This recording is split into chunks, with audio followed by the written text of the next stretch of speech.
Baik, bismillahirrahmanirrahim. Assalamualaikum warahmatullahi wabarakatuh.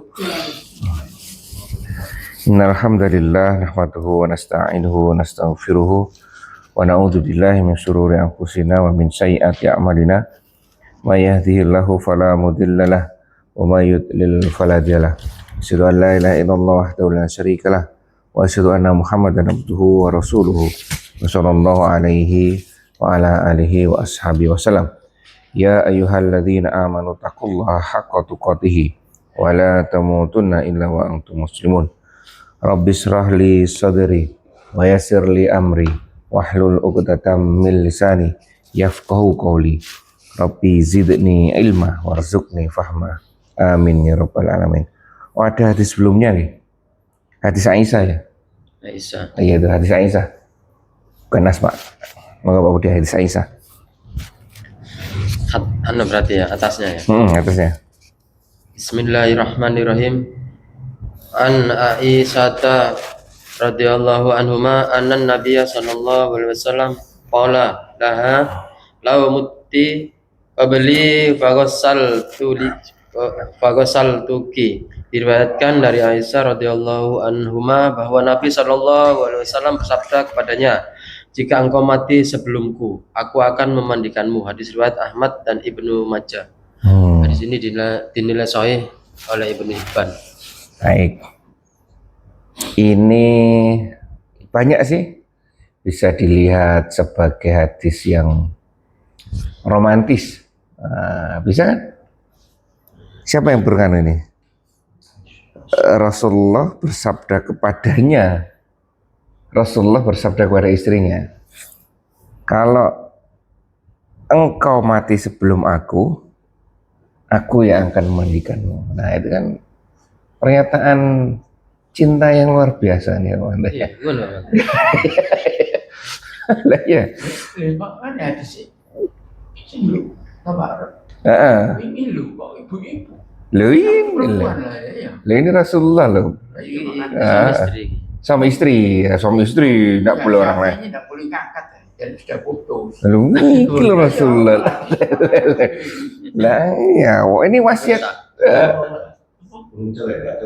Enggak. Rumah tangga terus Siapa yang meninggal? Bisa Istri. Istri yang meninggal. Oh, istri meninggalnya sama dengan ini kan? Sama. Makanya Nah, terus? putus, ngangkatnya gak oleh. Udah putus, makanya ngomong. Putus dunia. Putus. Iya ini loh ada jelas nih. Kualitasnya apa? Soalnya lagi kualitasnya. Tutup naik. Iya. Woni. Apa sih nggak boleh?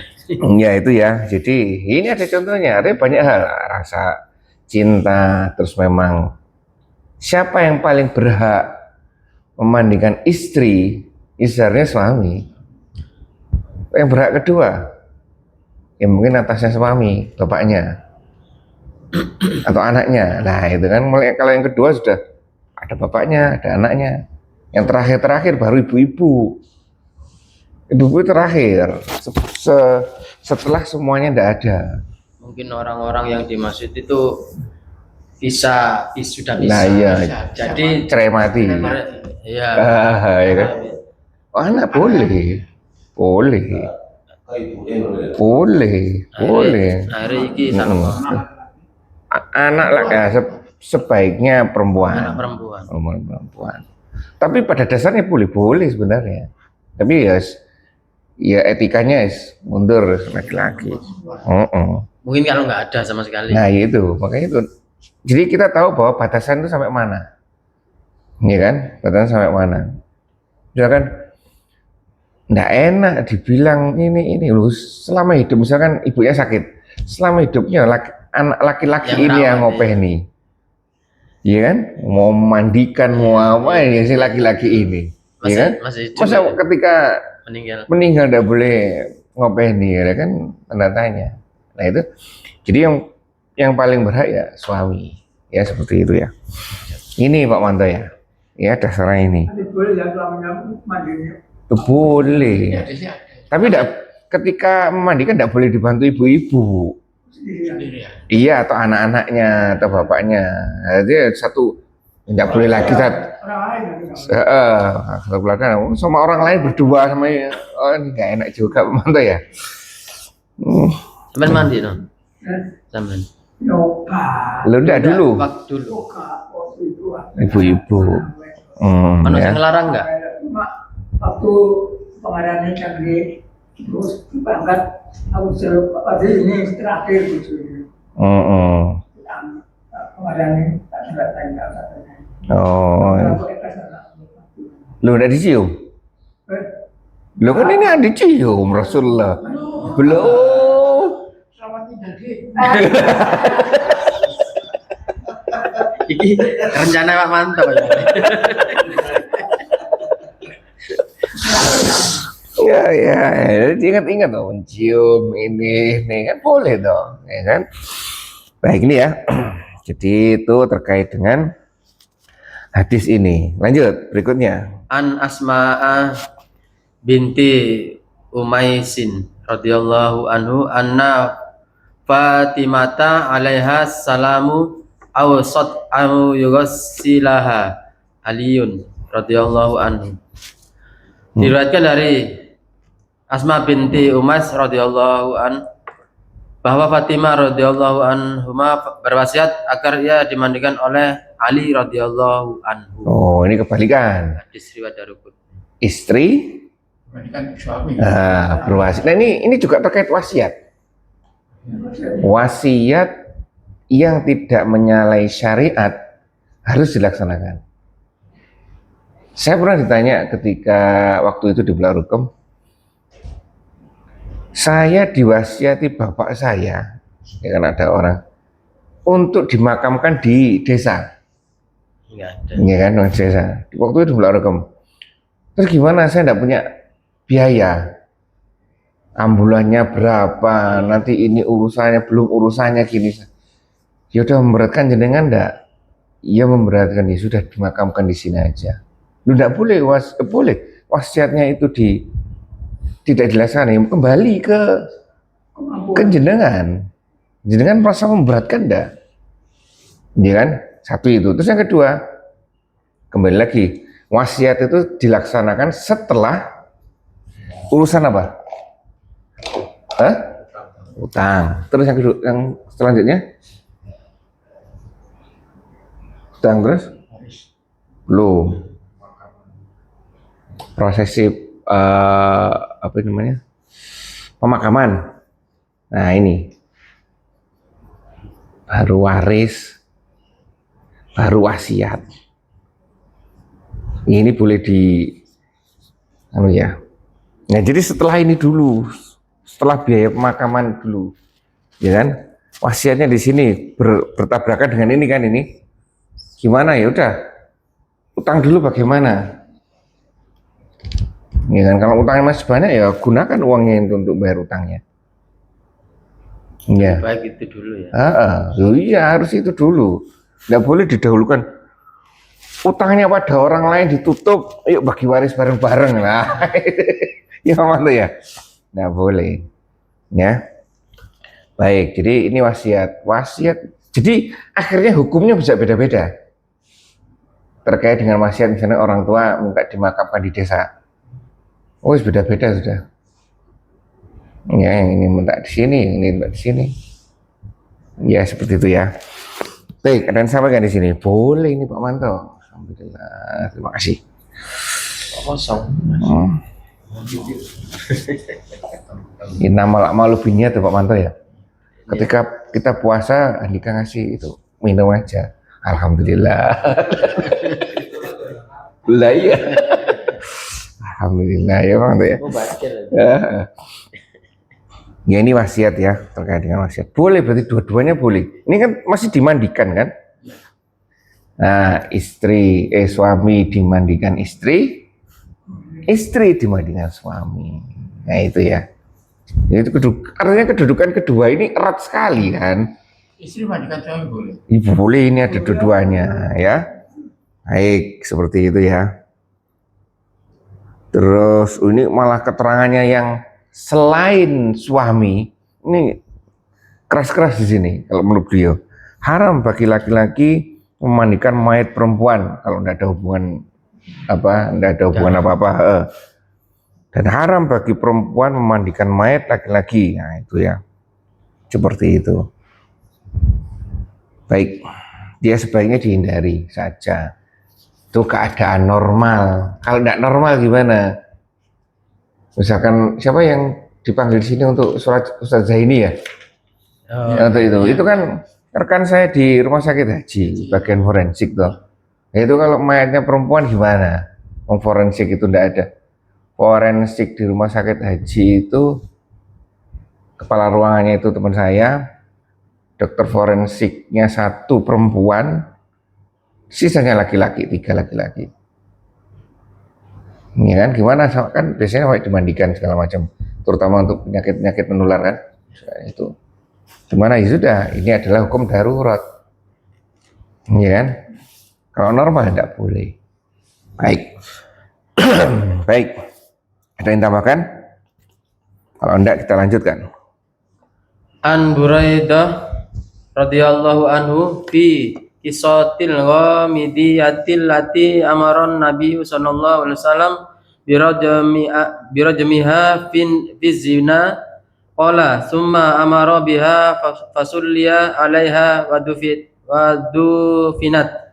Diriwayatkan dari Buraidah di dalam kisah wanita Ghamidiyah yang diperintahkan oleh Rasulullah sallallahu alaihi wasallam untuk dirajam karena kasus perzinaan.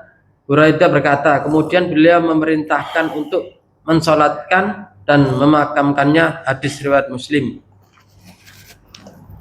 Apa ini? Terus? Oh, dihukum dimandikan loh. Kasus perzinahan terus matinya dihukum rajam, meninggalnya. Apa kira-kira ini? Ini terkait dengan kan menghukum seorang rajam karena berzina. Nggak tahu ini ya laki-laki perempuan ya. Nggak tahu ya laki-laki atau perempuan. Kenapa kok dirajam Pak Manto? Karena berzina. Orang zina tidak selalu dirajam hukumnya. Dirajam itu karena laki sudah menikah, perempuannya sudah menikah. Nah, dua-duanya sudah menikah. Kalau belum menikah, Cambuk 100 kali. cambuk dan dibuang setahun.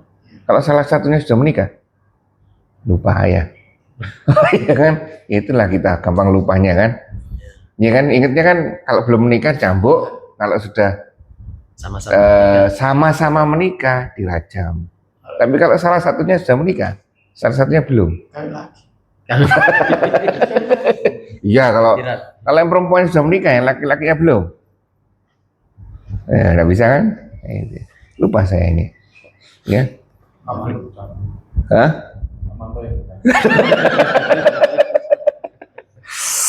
Nah, terus kan dirajam pasti mati kan, sampai mati kan dirajam. Terus mengatakan kemudian beliau memerintahkan untuk mengurus jenazahnya, berarti di prosesi, dimandikan segala macam, dan jenazah itu disolati. Ini ada 2 di sini. Coba nanti saya baca keterangannya. Menyolatkan dan mengurusan. Dimandikan. Memerintahkan mengurus jenazahnya di sini, mengurus jenazahnya lalu disolati dan dimana. Ini kemungkinan besar Rasulullah tidak nyolati. Memerintahkan. Memerintahkan itu. Coba saya baca sebentar. Iya Andika ya.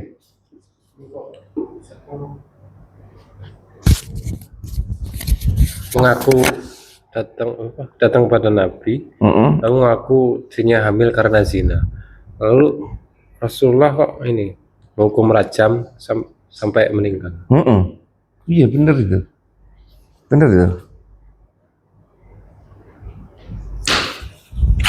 Saya di sini coba di mana Andika? Diulangi lagi. Kisah Al-Ghamidiyah. Ia datang kepada Nabi SAW dan mengaku bahwa dirinya hamil akibat zina.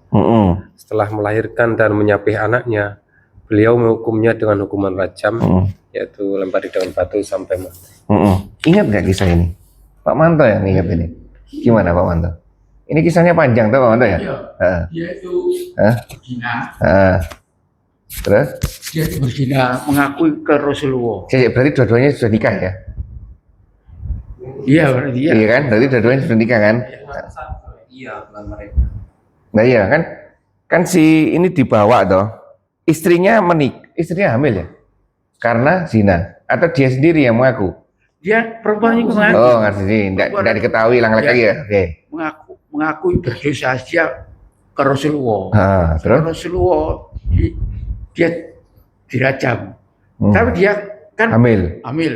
Sungguh sampai Melahirkan. lahir sampai menyusui 2 tahun baru dia dirajam. Hmm. Ada yang mengambil pelajaran dari hadis ini selain yang disampaikan Pak Manto? Ada dia. Apa pelajaran lain selain apa yang disampaikan Pak Manto? Dari kasus ini.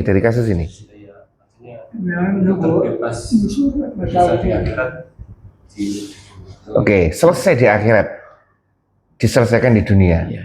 Terus apa lagi? Apa di dunia nanti dia kan tidak kena hukuman ya? Loh, dihukum rajam itu sudah meninggal, ya sudah selesai. Maksudnya nanti penghisapan loh. Oh, enggak. Khusus untuk rajam, khusus untuk zina. Ya. Khusus untuk zina sudah enggak dapat hukuman dia. Lain-lainnya masih kurang. Penangguhan, kenapa penangguhannya? Penangguhan karena punya bayi yang menyusui. Loh ya Oh, iya. bisa. Ya masih penangguhan untuk waktu sampai batasnya sampai sampai selesai. bayi. Sampai Sampai Ya, jadi itu. Ini yang menarik sisi lainnya. Saya pernah belajar terkait dengan hadis itu. Orang itu datang itu semenjak dia zina. Sebenarnya dia setelah zina. Setelah zina ya. Tidak diketahui ya laki-laki seperti apa ya, suami atau itu ya. Pokoknya dia zina. Dia datang setelah zina. Datang di sini. Januari. Ya kan? Kemudian dia hamil. Semula dia hamil mungkin Februari lah. Ini ya hamil. Melahirkan berarti tambah 8 tambah 9 bulan 11. Lahir. Menyusui 2 tahun. 2 tahun. Ini 2020 sampai 22. November 2022. Menyusui. Baru di sini dirajam. Jadi keterangan Hah?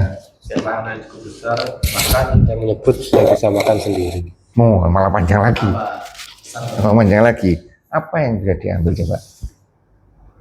Ya, tidak terburu-buru. Dia wanita yang ikhlas. Saya mukhlasin. Ikhlas. Murni. Mukhlis. Iya. Mukhlasin. Itu ya. Apa lagi yang Dika? Ini ya kalau saya lihat di sini dan saya pernah dapat informasinya itu Rasulullah itu sengaja mundur-mundur. Artinya tobat sajalah. Allah itu maha segalanya. Tobat, nggak usah pakai rajam. Diambil. Iya kan? Ini Rasulullah ngolor ya, tobat saja. Iya kan? Ada kesempatan untuk beliau. Hah? Rajam itu. Apa? Rajam. Kenapa? Dia menyarankan untuk tobat rajam. Duh, artinya Rasulullah enggak secara literally, secara gitu loh. dari dirinya sendiri. Jangan kan diolor-olor berapa kali Rasulullah didatangi kemudian ngolor-ngolor. Harapannya sudah tobat Soalnya saja. dia Lah. nggak ngomong tobat ya. Nah, ya itu. Tapi kemudian ya sudah karena kegigihannya Rasulullah hingga memuji di sini. Iya kan di akhirnya itu ada seorang kasak-kusuk wanita juga ibu-ibu itu ngomong, waduh ternyata berzina segala macam. Rasulullah kemudian mengklarifikasi tidak. Keimanan dia dibanding kalian semua itu lebih besar keimanan dia itu. Lapor. Nah, ya kan seperti itu sampai. Tapi di sini prosesnya tobat saja. Walaupun Rasulullah juga ya tidak serta merta, tapi harapannya Dari dirinya. itulah Allah itu pahami bahwa Allah segala macam ya, maha segala macam. Tobat saja, diolor-olor. Ini menandakan pada kita dosa besar dosa apa kita. Ayo tobat itu harapannya masih ada kesempatan. Ya kan, nah ini sampai jam. Kalau sudah seperti ini ya udah dipuji sama Rasulullah, luar biasa ini kegigihannya itu. Nah itu ya, ini seperti itu kalau saya melihat. Ya bahkan sampai disampaikan Handika sampai besar ya Handika ya. Lah udah makan sendiri. Iya kan? Oh, itu luar biasa itu kan. Baik. Seperti itu. Walaupun kisahnya seperti ini, tapi kita bisa mengambil pelajaran untuk yang lainnya. Oh, ya ini, ya kan? Walaupun kita tidak mengenteng, nah ini kan tidak mengentengkan, adalah zina aja loh nanti taubat bisa, enggak, ya kan? Tapi di sini ketika kita berbuat dosa benar-benar ingin taubat, ya kan? Ingin memperbaiki diri seperti itu. Baik. Kalau misalnya di Arab Saudi dapat seperti itu, opsinya tetap tobat aja tadi. Nah, tidak tahu. Karena rajam tidak ada di Arab Saudi itu kalau salah. Saya lupa ya, tidak ada. Nah. Di Aceh pun hanya sebatas cambuk. Iya kan, di Aceh kan hanya sebatas cambuk. Yang ada pancung. Ada panjung. Enggak di Arab kan? Oh, kalau di Arab ya, karena membunuh kisos. Karena kisos. Tapi rajam merasanya enggak. Kalau wanitanya misalnya meminta saya lebih bukan suka Ya? milih untuk dirajam aja selesai dosa saya. Belum lah ya ini. Ya misalnya sekarang ada orang kayak gitu. Ya, misalkan enggak tahu Allah alam seperti kasus yang kemarin misalkan yang orang punya kondangan dibunuh sama pemabuk itu. Ya kan? Coba si keluarga yang minta kisos. Boleh enggak sama hakimnya? Ya kan, saya tidak mau apa-apa, hukumnya seperti apa, saya tidak tahu. Hukum Islam menyatakan nyawa di bawah nyawa, saya minta kisos, titik. Nggak tahu di sini boleh apa enggak. Udah jelas-jelas itu kan, kasusnya jelas. Iya, gitu Pak Manto ya. Nggak tahu. Di sini belum ada option untuk seperti itu soalnya, ya kan? Baik, seperti itu. Lanjutkan. An Jabir bin Samurah qala utiyan Nabi sallallahu alaihi wasallam birajulin qatala nafsahu bimasa kisah falam yusolli alaihi. Diriwayatkan dari Jabir bin Samurah radhiyallahu anhu, ia berkata pernah di bawah kepada Nabi sallallahu alaihi wasallam seorang laki-laki yang mati bunuh diri dengan tombak, lalu beliau tidak mensolatkannya. Hadis riwayat Muslim. Nah ini mana ini, ya kan, terkait dengan mati bunuh diri. Rasulullah yang tidak mensolati seperti kasus yang punya hutang, ya kan? Atau memang semuanya tidak mensolati, ya kan? Tidak tahu ini bunuh diri ini ada keterangan juga. Putus asa dari Terus? Neraka itu. Nah, kitanya loh harus seperti apa? Bentar Pak. Pun pemberontak.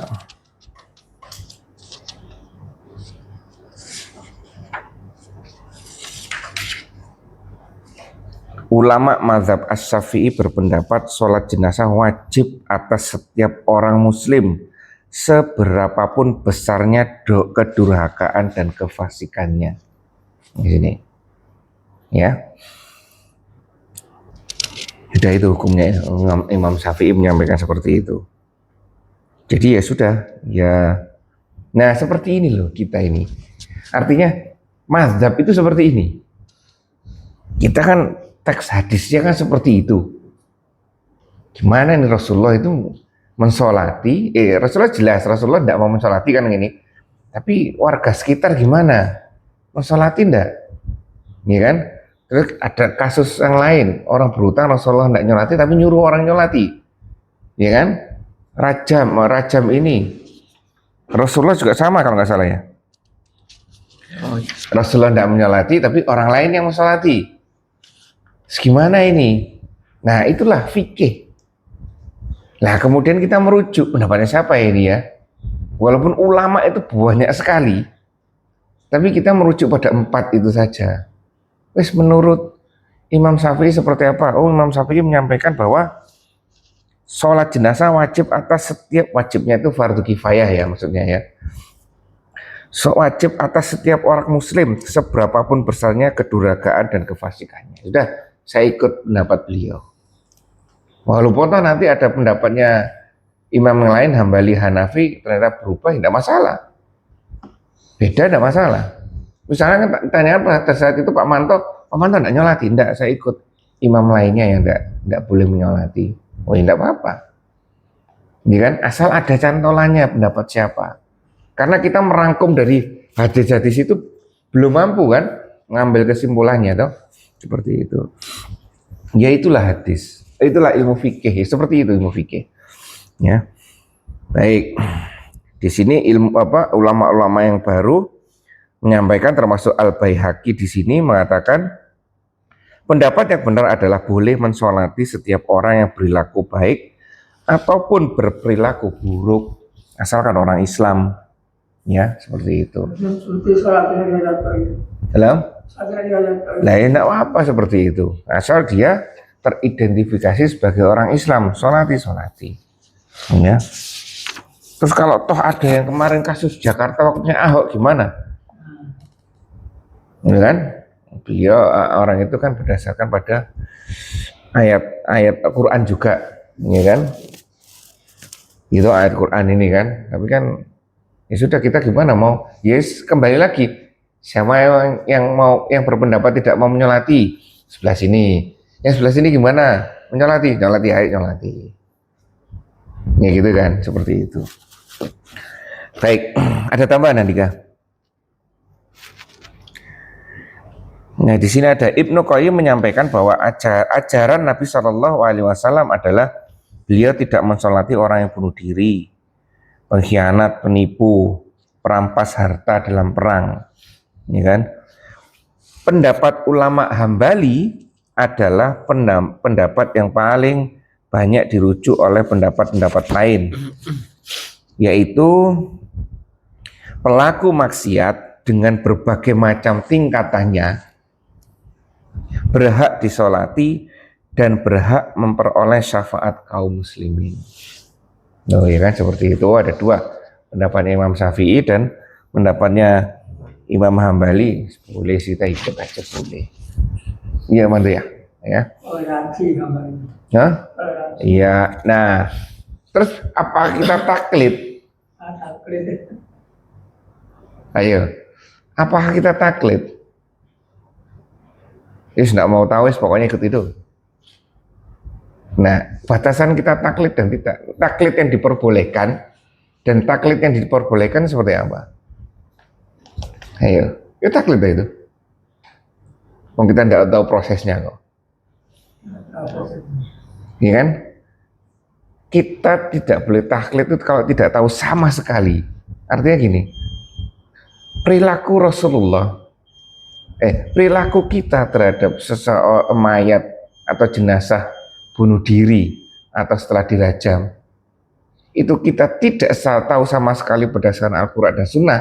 Itu yang kemudian kita merujuk pada ulama tertentu, itu tidak boleh karena kita taklid buta itu. Tapi kalau kita tahu misalkan, oh di Al-Quran itu pernah saya baca terkait dengan orang-orang fasik, orang-orang yang membela orang kafir misalkan, oh itu dampaknya luar biasa misalkan. Terus hadisnya Rasulullah pernah seperti ini, Rasulullah seperti ini, tapi saya tidak ngerti merangkainya seperti apa, ya kan? Kemudian merujuk pada beliau ini salah satu, itu yang boleh. Kita punya dasar sudah, hanya saja kita tidak mau merangkaikannya seperti apa. Nah, itu taklid yang diperbolehkan. Ini aman ya. Baik, ada tambahan di sini.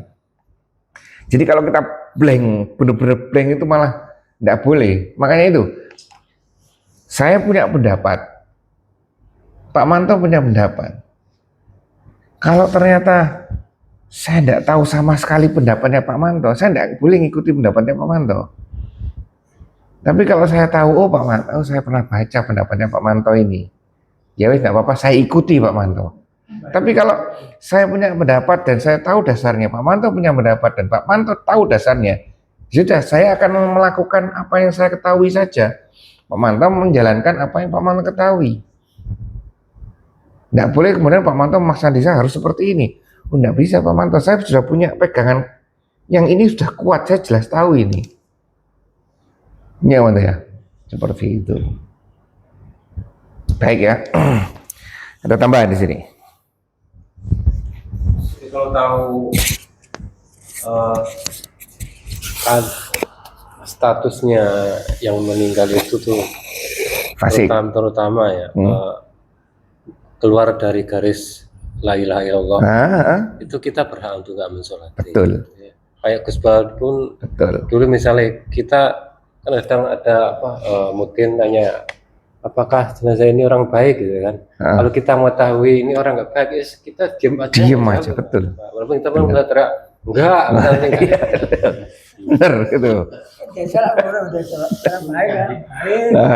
Bukannya sungkan, kita ya menjaga diri aja, gitu. Tapi kan ditanyain yang baik toh, apa orang yang baik? Kita tidak jawab tidak dalam hati tadi, seperti itu. Saya tahu ya, misalnya seperti itu. Bener. Ya enggak, berarti diam aja. Diam aja. Iya. Waspada Pak Manto nanti, dipegangi Pak Manto. Apakah istrinya ini orang baik? Pegangi. Ya. Ya benar itu. Dan hukum itu tidak bisa digeneralisir. Karena belum tentu Pak Manto tahu, belum tentu Pak Budi tahu kalau si mayit ini pernah keluar dari Islam. Iya kan? Pernah? Enggak tahu kan? Yang tahu saya saja. Karena saya tahu betul bahwa dia sudah keluar dari Islam dengan seperti ini, dengan seperti ini. Yang jelas menyatakan sendiri keluar dari Islam. Hanya saja pernyataan itu tidak diketahui, tidak diumumkan orang lain. Ya saya, hukum itu berlaku untuk saya sendiri. Jadinya semuanya ya berlaku secara umum yang tadi sebutkan Andika. Itu. Ya benar itu. Ya. Rumah tangga Pak Manto meninggal itu nggak baik ya. Wah iki wong tiap hari mbak sampah yang tong sampah aku. Itu halaman dia nggak tinggung. Itu Anda. Ya. Nggak baik gitu ya. Tapi diem aja ya kan. Ya itu ya. Baik itulah keterangan-keterangan ya terkait dengan fikih ya. Lanjut Pak Budi. An Abi Hurairah radhiyallahu anhu fi qisasil mar'atil lati kanat takumul masjida.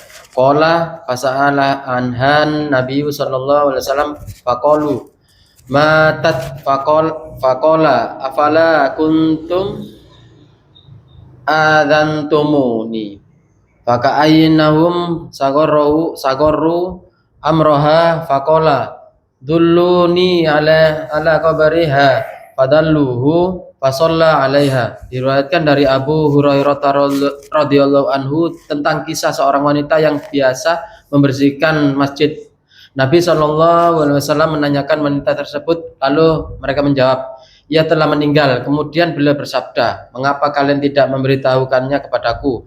Mereka seakan-akan meremehkan urusannya. Beliau lalu bersabda, tunjukkan aku makamnya. Lalu mereka menunjukkannya. Kemudian beliau mensolatkannya. Muttafaqun alaih. Diriwayatkan di dalam riwayat Muslim ditambah, summa qala inna hadhil qubura mamlu'atun dzulmatun ala ahliha wa inna Allah yunawwiruha lahum bisolati alaihim. Kemudian beliau bersabda, sungguh kuburan-kuburan ini penuh dengan kegelapan atas penghuninya, dan sungguh Allah akan meneranginya untuk mereka dengan salatku atas mereka. Baik, apa pelajaran yang diambil? Harus disolati. Kasihan kalau orang Islam nggak ada yang nyolatin. Kuburnya gelap. Nah, terkait dengan sholat jenazah satu, ya kan? Terus yang kedua, apa lagi? Ayo yang kedua. Kalau nggak ada nyolati, bisa kampung, bisa. Oh ya, fardu kifayah soalnya kan. Nih terkait dengan hadis ini. Ayo, kalimat terakhir. Kuburan itu gelap. Enggak, kalimat yang terakhir. Bukan yang hadis setelahnya, yang hadis pertama. Kalimat terakhir hadis pertama. Tunjukkan aku kuburannya. Terus? Tunjukkan aku kuburannya. Lalu Mereka menunjukkan beliau Rasulullah menyalatkan artinya sholat di Rasulullah. di makam. Salat di makam. Boleh, ini dasarnya. Tapi kasus khusus maksudnya terlambat atau ini Beritanya itu kan. Kalau normal ya di sini aja. Ya sholat jenazahnya. Seandainya saudaranya datang ya, luar kota, kan nututi terus ke makam. Bisa. Ya kan seperti ini dasarnya.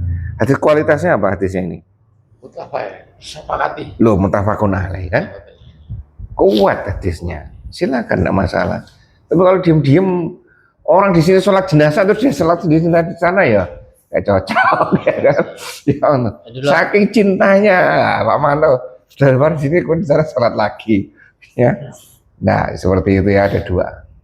Terus coba kisah ini ada yang sama enggak kisahnya dengan yang masyhur di kita? Ada enggak kisahnya yang masyhur di kita? Di kita, di lokal kita? Maksudnya di Indonesia? Apa yang mana? Salat gaib. Oh ya, salat gaib. Enggak, kasus ini. Cerita ini ada mirip-mirip enggak dengan cerita yang ada di kita?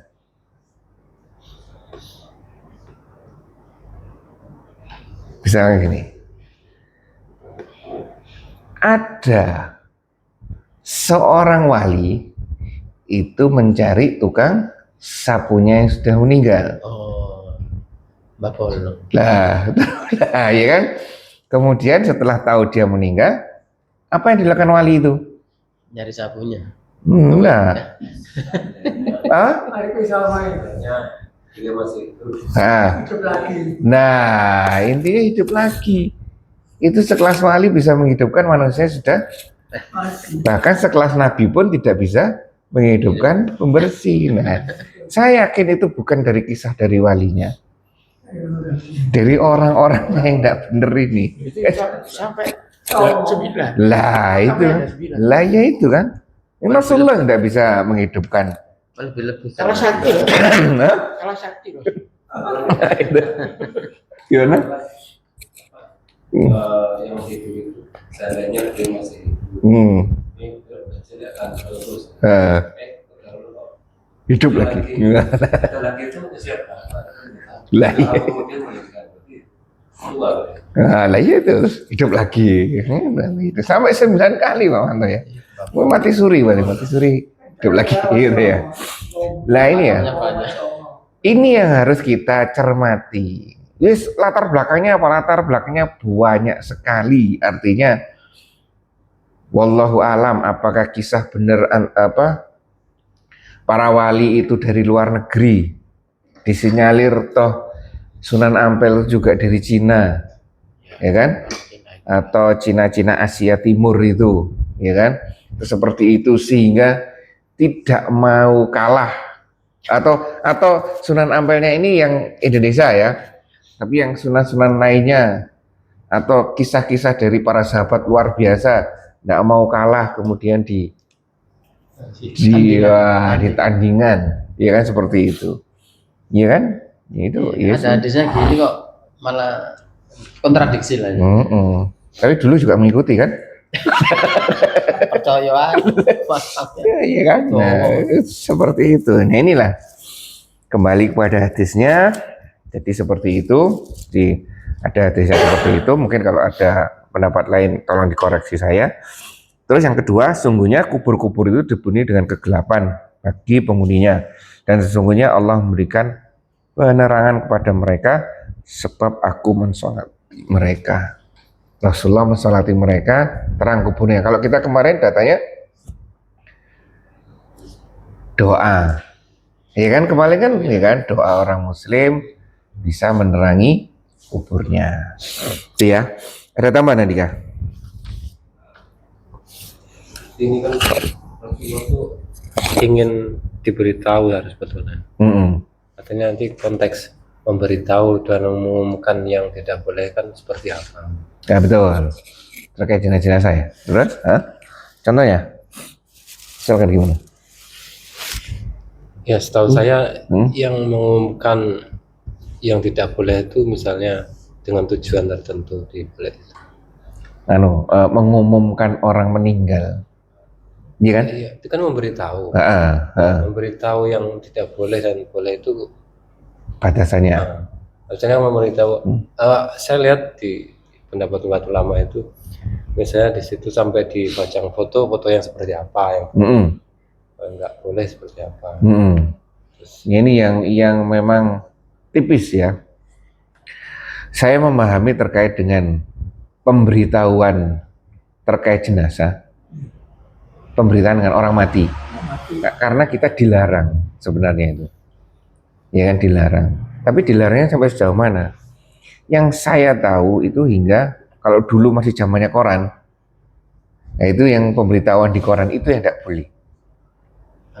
Tapi kalau sekedar di masjid pemberitahuan aja itu yang masih diperbolehkan. Tapi tetap kembali lagi apa itu tujuannya mungkin ya. Nah itu hanya seperti itu, hanya sekali saja, 2 kali saja udah cukup, ya kan? Itu mungkin masih diperbolehkan. Tapi kalau sampai yang berlebihan seperti yang di koran-koran, sekarang apa fasilitasnya selain koran? Medsos. Seperti itu, WA itu boleh enggak? Kalau misalkan kan kita dilarang kan menyebarkan seperti itu di WA.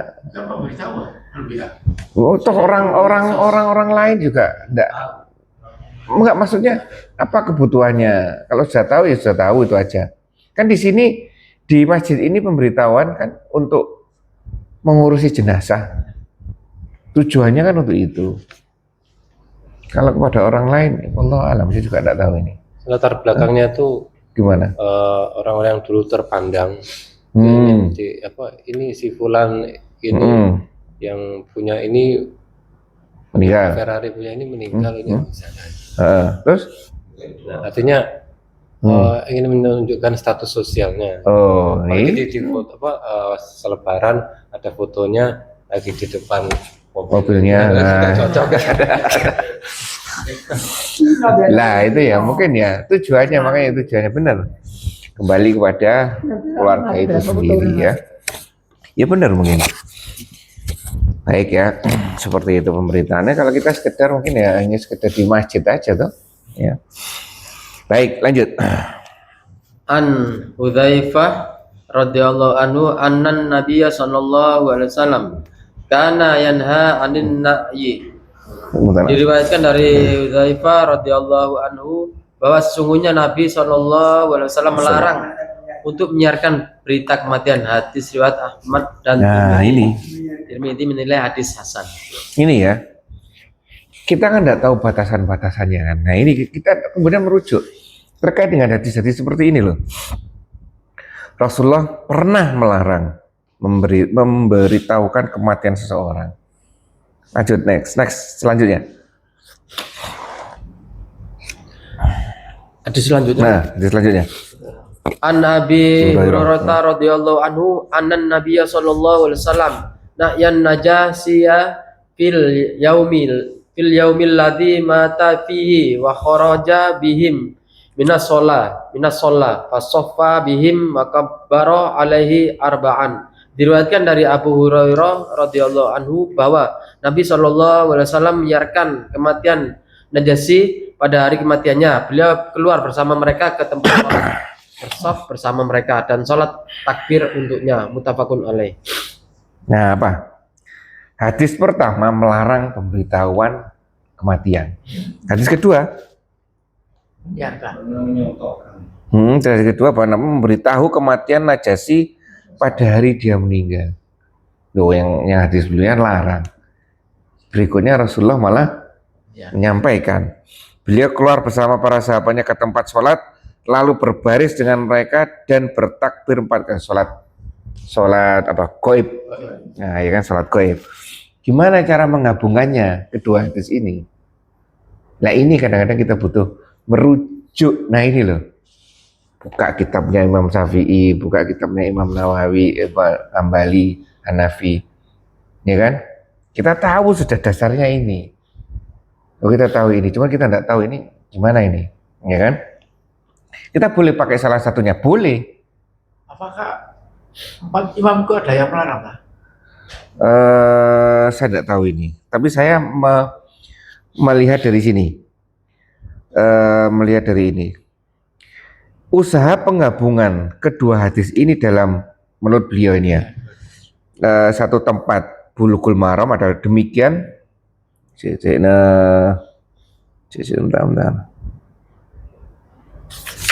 sini Imam Asy-Syafi'i dan para pengikutnya berpendapat bahwa mensolati mayat gaib, mensolati sholat gaib untuk mayat disyariatkan berdasarkan kedua hadis ini terkait dengan sholat gaib. Pernyataan ini, pernyataan bahwa itu merupakan kekhususan bagi Nabi Shallallahu Alaihi Wasallam membutuhkan dalil, artinya ini berlaku secara umum. Sholat gaib itu boleh, ya kan? Terus bila seseorang, ini pendapat ulama lain, bila ada seseorang soleh meninggal, maka ia harus disolati. Termasuk Rasulullah tahu keimanan Raja Najasyi ini, walaupun dia berada, dan Rasulullah paham betul, dia berada di negara kafir, ya kan? Yang jelas pasti tidak ada yang ngurusi, atau diurusi dengan caranya mereka, ya cara mereka. Tidak ada yang kemudian Rasulullah mensolati di mana ini, di Mekah atau di Madinah ini? Di Madinah, ya. Terkait dengan itu, di sini tidak jelas bagaimana Imam 4 itu menjalankan hadis ini, ya kan? Kalau saya melihat di sini, ambil salah satu boleh, kita punya dasar, ya kan? Misalkan, ya sudah melarang memberitahuan kepada khalayak ramai terkait dengan niat seperti itu handika itu tidak boleh, ya kan? Kalau niat untuk mengurusi jenazah di sekitar ini aja itu yang diperbolehkan. Satu. Hadis yang kedua gimana? Hadis yang kedua terkait dengan keadaan si Raja Najasyi itu yang di lingkungan orang-orang yang toh Rasulullah menyampaikan pemberitahuan itu untuk sahabat, kepada sahabat untuk mengajak sholat, bukan untuk kepentingan lain-lainnya, ya kan? Jadi hadis ini tidak bertabrakan, ya kan? Hanya di lingkungan di sana, kasihan di sana beliau tidak ada yang ngurusi. Sedangkan saya tahu sendiri beliaunya itu orang beriman, ayo kita sholati. Nah kita harus ikut kualitasnya Rasulullah. Tapi kalau Pak Manto, ya udah itu berlaku untuk Pak Manto sendiri. Kita tahu yang tadi kan, ini Rasulullah, kualitasnya, oh kita harus ikuti Rasulullah, ya kan? Oh berarti Rasulullah tahu ya kita sami'na wa ata'na Rasulullah. Ya, jadi kita, nah tujuannya memang beda ini. Kalau yang kedua memberitahukan untuk sholat. Terus gini, ada ulama siapa ya? Di sini meninggal. Ya. Kami tidak kenal. Tidak kenal. Terus menyolati, mengurus masjid untuk sholati, bisa itu? Boleh. Kita tahu dohirnya, oh beliau itu seorang tokoh agama, ya sudah itu. Nanti pahalanya mensolati apa Pak? Itu. Nah, lupa lagi. Dapat kalau tiga-tiga ini. Apa tiga-tiganya? Dapat Gunung Uhud. Apa tiga-tiganya? Mengurus mayat, mandikan, menyolati, terus ke kuburan. Itu dapat 2 emas sebanyak 2 gunung Uhud, atau kebaikan sebanyak 2 gunung Uhud. Tapi katikan saiki. Kalau salah satunya dapat 1 kalau nggak salah ya. Baik. Jadi itu ya. Jadi sebenarnya di sini tidak bertabrakan. Yang satunya itu tidak boleh karena hal tertentu, ya kan? Yang satunya boleh untuk kekhususan yang tadi kita, untuk pengurusan jenazah gimana? Silakan boleh, tidak masalah. Ya. Baik, seperti itu. Satu lagi, ayo. An Ibni Abbasin radhiyallahu anhu sami tun Nabiya sallallahu alaihi wasallam yaqulu ma fi rajulin muslimin yamutu fayakumu ala janazatihi arba'una rajulan la yusrikuna billahi syai'an illa safahahumullahu fihi. Diriwayatkan dari Ibnu Abbas radhiyallahu anhu, ia berkata, aku mendengar Rasulullah sallallahu alaihi wasallam bersabda, jika ada seorang muslim meninggal lalu ada 40 orang yang tidak menyekutukan Allah salat atas jenazahnya, Allah akan menerima permohonan ampunan mereka untuknya. Hadis riwayat Muslim. Gimana Pak Manto? Masuk surga. Iya. Surga kalau 40. Tidak ada satupun seorang muslim, ini luar biasa di sini. Kualitasnya apa? Riwayat Muslim kan? Nah, tidak ada satu orang muslim yang meninggal lalu ada 40 orang laki-laki mensolati jenazahnya dan mereka tidak menyekutukan Allah. Nah, ini yang susah. Ya kan? Karena kondisi sekarang susah cari orang seperti ini kan? Yuk, orang soleh. Nah, itu ya kan? Kita makanya itu orang syirik itu juga sholat. Iya, bener toh? Iya, orang syirik itu pelaku syirik itu sholat. Nah, abu-abu soalnya. Nah, kalau dapat seperti ini 40 orang yang tidak menyekutukan Allah sama sekali, nah ini kecuali Allah akan menerima syafaat mereka kepadanya mayat itu. Coba ya, makanya itu. Ini dilema, artinya saya sebagai tenaga kesehatan haji, ngapain orang-orang tua ini berangkatkan haji, ya kan? Sampai orang sana tuh bilang, ngapain orang dosa nganter calon mayit ke Arab ini, ya kan? Sudah apa-apa itu dah, guys, arah aja nggak ngerti, ya kan? Arah aja nggak ngerti, dilip aja loh, naik turun. Nganu kok boten modal, kalau boten ngetes caranya mencet itu seperti itu. Jadi masuk lift naik turun naik terus seperti itu, nggak ngerti caranya keluar. Mencet apa juga nggak ngerti. Itu yang seperti itu. Ya, sampai statement dari sana gitu, ngapain orang Indonesia ngirim mayat. Tapi melihat seperti ini, kalau meninggal di sana disolatkan oleh orang-orang seperti ini, pilih mana ya kan? Iya dah, ada hadisnya ini. Di sini ngomong ya, di sini permukaan kok. Iya kan? Ada 40 orang yang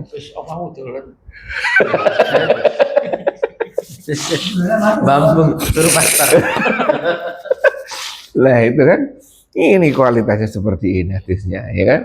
Ya kan punya motivasi tertentu. Walaupun saya sendiri juga kadang-kadang jengkel kan, aduh orang seperti ini berangkatkan ngapain gitu kan? Gitu kan? Lah iya kan? Ya itu ya. Repot. Terus satunya, ada enggak usah. Besok ini satunya besok kita lanjutkan. Besok ada kajian nanti kan? Bisa apa juga? Belum ada. Belum kajian. Enggak ada, kosong. Nah, saya tambahin sedikit.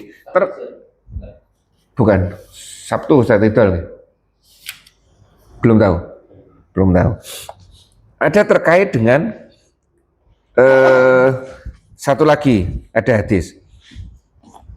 Tidak ada seorang mukmin yang meninggal yang tadi disolatkan oleh 40 laki-laki yang syahadatnya, yang tauhidnya tidak rusak, Allah akan menerima syafaatnya atau memberikan syafaat. Yang kedua, sama, tidak ada seorang muslim yang meninggal dunia lalu ada sekelompok umat Islam yang jumlahnya mencapai 3 shaf kecuali doanya diampuni. Ya, 3 shaf. Nah, pertanyaannya 3 shaf ini seperti apa? Nah, penuh apa enggak? Saya kita telu ngarep. Nah, itu kan. Nah, itu ya. Ya semangat itu boleh. Misalnya hanya 12 orang. Ya? Lah ya kan kalau 10 orang, misalnya 10 orang kalau sholat di sini satu saf kan cukup. Ya. Apa kok bikin tiga? Nah itu, Yang ikuti hadis ini. itulah. Ya itulah apa ya keinginan kita. Ya kadang-kadang ya kita sendiri juga tersenyum dengan perilaku kita, ya kan? Ya sudah, walaupun ini harapannya kan orang banyak, ya kan? Tapi kita kan berusaha, ya Allah, saya dapatnya hanya sedikit ini orangnya, tapi saya ingin menjalankan yang seperti ini, ya kan? Kan aturannya saf harus penuh dulu kan di depan, baru saf keduanya kan. Ya udah ya Allah, ya mampunya seperti ini ya, seperti itu ya. Jadi akali. Lah, Penuh sih, Padahal kan wis jelas dulu. ya mana ya. Iya, bukan mampunya. Lah, lah ya itu kan dibuat 3 aja wes, lumayan nanti dapat syafaat ini apa dosanya diampuni kan, seperti itu kan.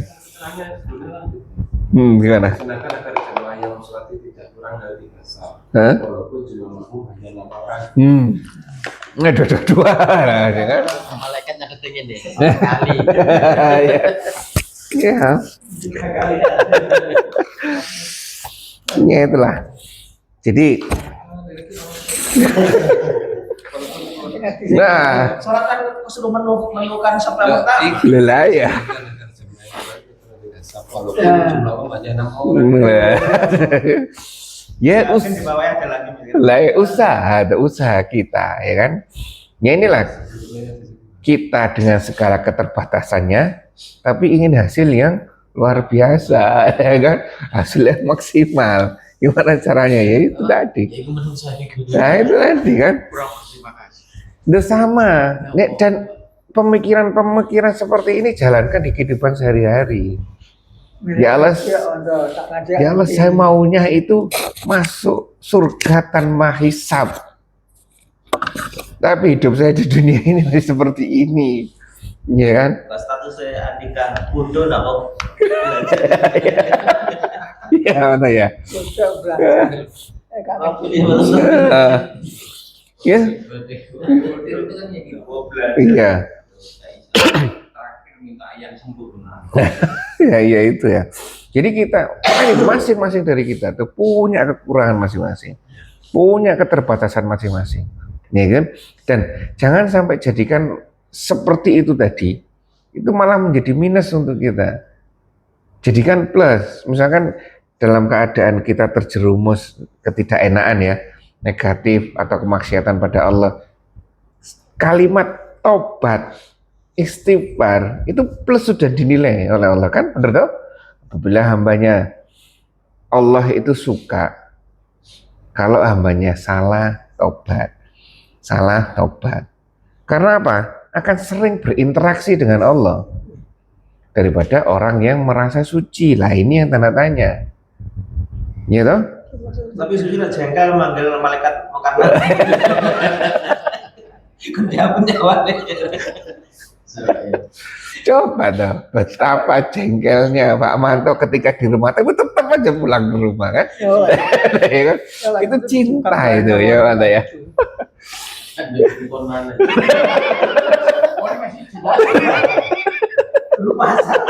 Nah, ya. Lah ya itu ya kan. Baik. Jadi kita usahakan itu ya, jadikan plus, ya kan, apapun apa keadaan kita, ya kan.